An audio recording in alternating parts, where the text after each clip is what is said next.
Աշխատավայրից եկել եմ ու անմիջապես անցել գործի։ Կաղամբ եմ դնել, որպեսզի ճաշ պատրաստեմ նոր կաղամբով և փորձում եմ հաց թխել,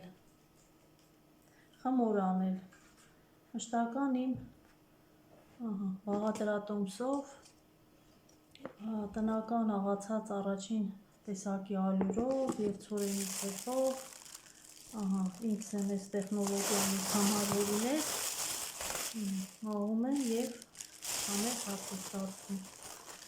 Հիմա ինչ եմ թխում, հանգիստ կարող եմ գնել, բայց սա ինձ պետք է որպես զբաղմունք, բացի դա ալյուր ունենք, որը կմնա կփչանա, պետք է հաց պատրաստեմ, խմոր սարքեմ, ժամանակս մի ժամ, երկու ժամ անցնի դրանով։ Շատ հոգնած եմ լինում աշխատավայրից գալիս, ոչ թե նրա համար, որ ծանրաբեռնված եմ լինում, կարելի ասել հակառակը։ Ուղղակի գիշերը չեմ կարողանում քնել այնպես, որ օրգանիզմս հանգստանա, գիտակցությունս երբեք չի անջատվում իմ մտքերից, իմ ծանր մտքերից, դրա համար հոգնածությունը անընդհատ կա, բայց ինքս էլ չեմ տրվում այդ ֆիզիկական հոգնածությանը, շատ դեպքերում, երբ որ տեսնում եմ արդեն հոգեպես եմ շատ վատ զգում, անմիջապես փորձում եմ ինքս ինձ դուրս բերել այդ վիճակից։ Խմորը պատրաստեցի, ավելի ճիշտ խմորը հունցեցի,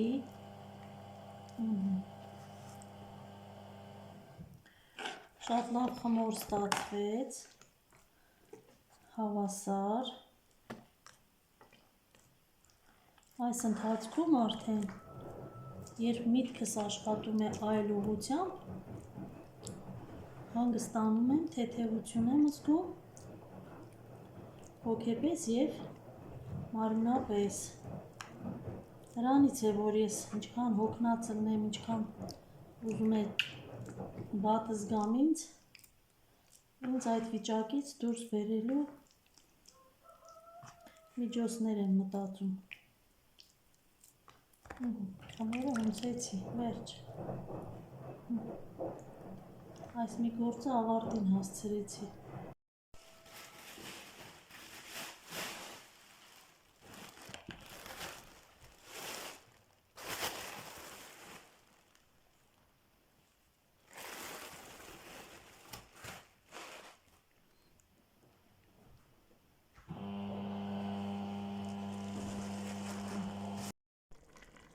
Բանջարեղենները կտրտեցի, զբորշ եմ եփում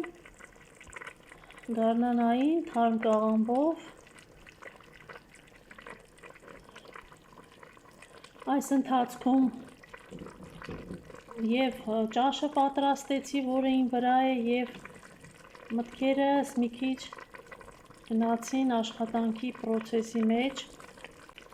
Ես ինձ ստիպեցի, որ իմ տան գործն անեմ։ Եթե ես չստիպեմ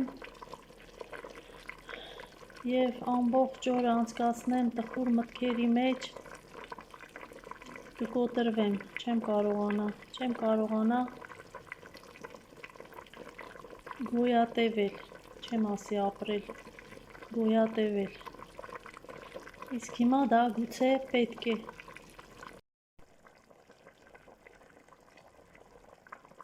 Նույնիսկ հասցրեցի լվացքը փռեցի և հիանամ իմ ծաղիկներով, մի անգամ սոխուկները դրել եմ և առանձնապես չեմ հետևում, իրենց կամքով աճել են, այս տարի ավելի շատ, սիրուն են։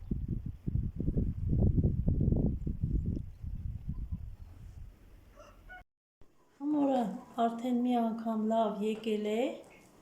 նստացնում եմ, մի անգամ էլ կնստացնեմ և վերջ, հեշտությամբ կթխեմ,